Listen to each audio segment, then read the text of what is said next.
Hey Internet, what's up? Figure I'd start a new series on Fabiano Caruana. He's near my rating in this game, rating 2032. I'm currently rated 1900, so I figure I'm gonna start where Caruana was a little bit better than me, and then follow all of his games until he's a Super Grandmaster. See how his style changes. And see how he grew as a player.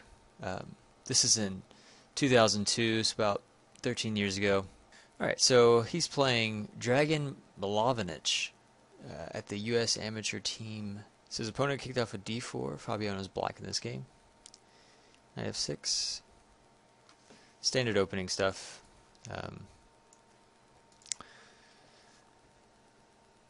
So b6, pretty good move. He knows that White's plan is to open up the game with e4, so he wants to put his bishop on b7, so that when the center opens up, he has a nice diagonal for his bishop. Makes sense. Rook e1, puts his rook on the semi-open file. Black does the same with rook e8, and here he wants to play e5, contesting the center. Gaining space in the center, but that stopped with bishop f4. So black switches sides with rook c8, playing for c5. I would say the position's roughly equal. I would probably rather be white. He has more space. This is a typical position. Can't really say either side's really have anything yet. With c5 coming, can't really say who I'd rather play as. I'd probably pick white, all things being equal. So queen a4, pretty interesting move. It's threatening the a7 pawn. So a6 stops that. So I guess the pawn was threatened. But here the pawn's immune because of rook a8. That'd be rough.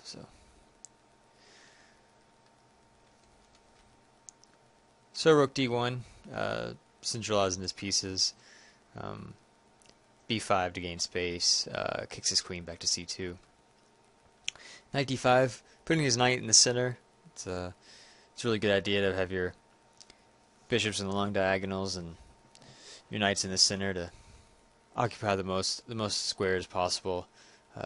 So far as his pieces are in good squares, it's just his heavy pieces they just seem like they're lacking space. The queen and the rook, they just don't have a lot of places to go. This knight can jump or facilitate c5 later. So this knight's not so bad, but these heavy pieces are just they're waiting for the first breakthrough so they can have some room to breathe. So black is attacking the bishop on f4, and well, white saw it, so he saved it. And now c6, interesting move. When I was looking at this game, I thought that c5 might be a little bit better of a try. Not really sure what's wrong with c5. The engine likes it better. So white responds with h4, I guess taking advantage of the fact that black has just completely let white dominate the center and now is playing really passively on the queen side. I think white wants to be aggressive on the king side and really unleash this battery against the king. I think white has a slight edge, but I think it's easier to play because, like most people think, it's always easier to attack than defend, because usually you have to defend accurately, where if you attack and you don't make the best moves, you're just back to equal, so it's not so bad. So h4, so c5 now. So it just seems like a waste of time that he played c6. I'm not really sure why that was played at all. I don't like the move. D takes, knight takes. So now we can already see that this queen and this rook, they're already gaining more space. They're already creating creating threats, and well, with that, white has the same, I guess, um, creating some tactics. So here, knight takes c5. That's okay. I don't know. I don't know which knight's better. I do think that. Well, I guess it was to save his light square bishop. That doesn't make sense. So he takes that off to not lose time. Okay.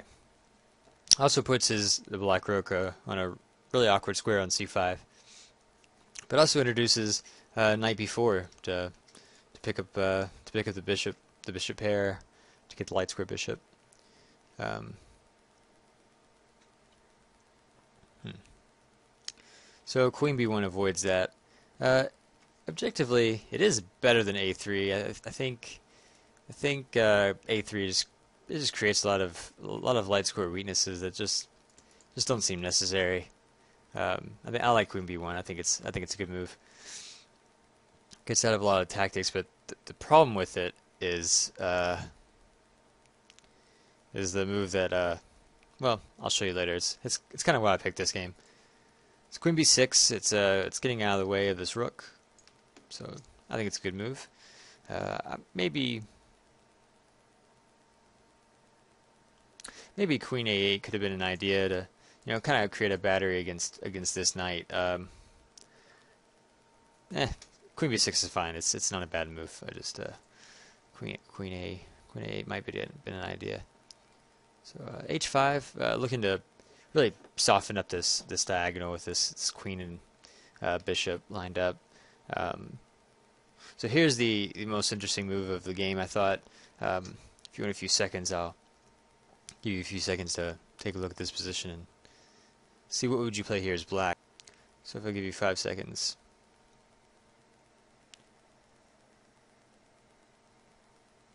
Okay, hopefully you've unpaused your videos and you're ready to see the answer. Caruana plays bishop takes c3. It's a pretty interesting move. So he's gained a pawn, and if you move the rook, it's hard to say. I mean, you have about 2 squares you can move it to, maybe 3. That makes sense, and I don't really think you want to move it to the opposite side of this bishop. It's just begging for this knight to swing in and taking advantage of that. So it seems like the bishop has to be taken after this exchange. It just seems forced. So knight takes c3. And here's the point, that black did give up his dark square bishop, and he does have a lot of weaknesses now. So white gets his queen out of the way. I do think that queen b3 in hindsight might have been a little stronger. It kind of pins this pawn a little bit. So queen b4 is played. I guess the idea was that if this rook moves, that these 2 pieces could come together and grab the d pawn, but I'm not so sure. So knight takes d1, rook takes, and then the bishop takes on f3 to double these pawns.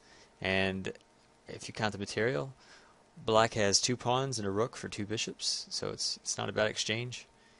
Rook d8. Hard to say who's better here.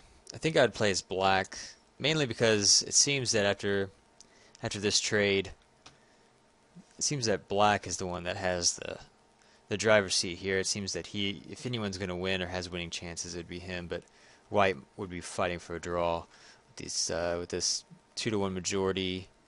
And these 2 pawns, they're not going anywhere. One of these might drop pretty easily. It doesn't seem like white can ever get anything out of this position. So after queen d2 and queen c5, white breaks the pin, and they agree to a draw here. But just that was a really interesting game from Caruana.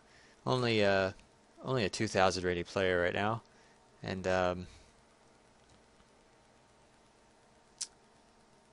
thought that bishop c3 was a really interesting idea.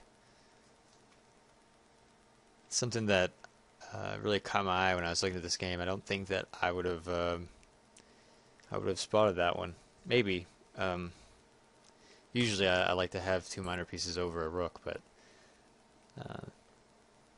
anyways, it secured a draw as black. So Thank you guys for watching.